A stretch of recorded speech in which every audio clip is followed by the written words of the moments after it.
Have you ever wondered if the Garden of Eden was more than just a paradise of trees and rivers? The Bible describes it as the Garden of God, a place where the Creator himself walked in the midst of his creation. But Eden wasn't empty, it wasn't silent.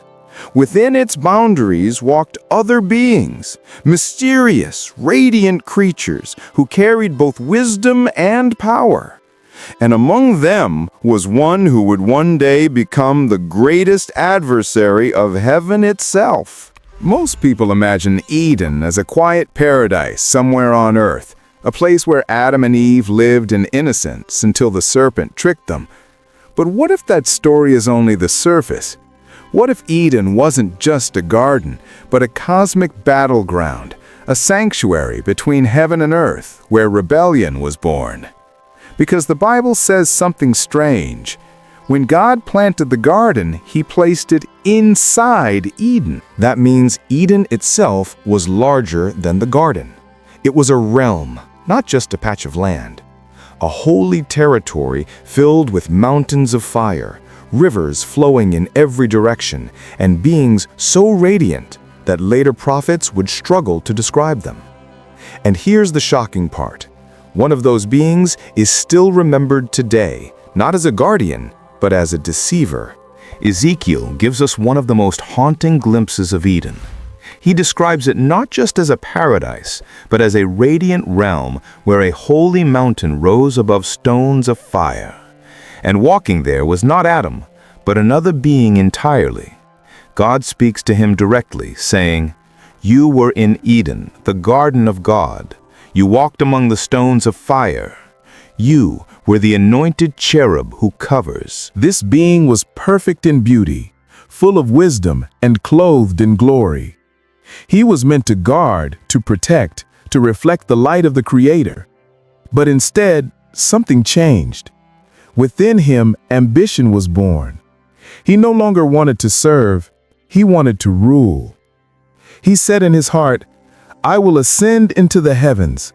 I will exalt my throne above the stars of God.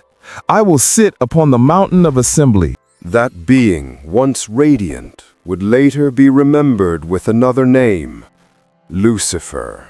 Not as a humble servant, but as the rebel who tried to seize the throne of heaven itself. And it all began not in the skies, but in Eden. So if Eden was more than a garden, a sanctuary of divine beings, then we must ask, who else was there? Who walked its rivers, guarded its gates, and watched as humanity took its first breath? Most people imagine the serpent of Eden as just a snake, a harmless reptile. But the Bible hints at something far more intelligent, far more cunning. Genesis says the serpent was more crafty than any beast of the field. Yet when Ezekiel speaks of the beings in Eden, he doesn't describe animals. He speaks of living ones, the chayot in Hebrew. These were not ordinary creatures. They had wings, they had eyes across their bodies, they guarded thrones and carried the presence of God himself. So what exactly was the serpent? If God created Adam first, and then brought the beasts of the field for him to name, then the serpent could not have been older than humanity itself. Yet somehow, this being carried knowledge, wisdom, and ambition. Some scholars believe the serpent was simply a vessel for Lucifer. Others suggest it was a distinct creature, one that chose rebellion on its own. But notice what the serpent truly said to Eve.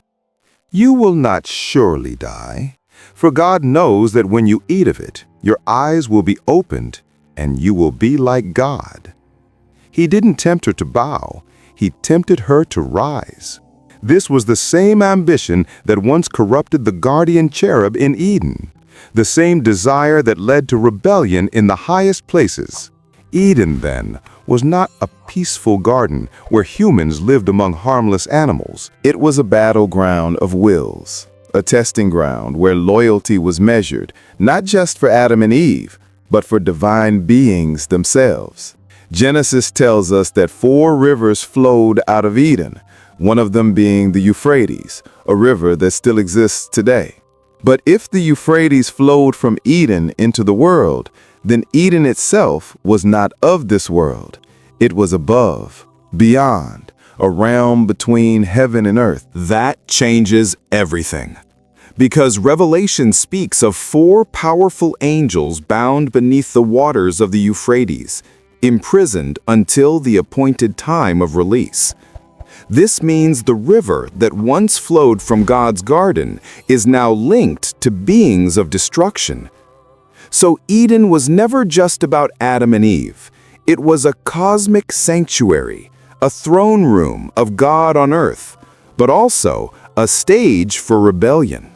The serpent was not cast out with Adam and Eve. Only the humans were expelled. Which raises the chilling question, what happened to the others? When Revelation describes the dragon, the ancient serpent, the devil, and Satan, it is telling us that the cunning being in Eden never truly disappeared. He simply transformed, gaining new names, new faces, and new power.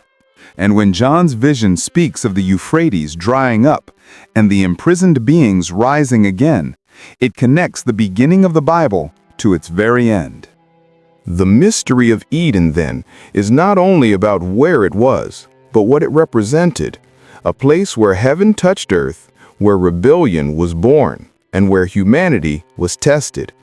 And maybe, just maybe, the story isn't over. Because as the rivers run dry and ancient voices stir again, the warning of Eden may return in our own time.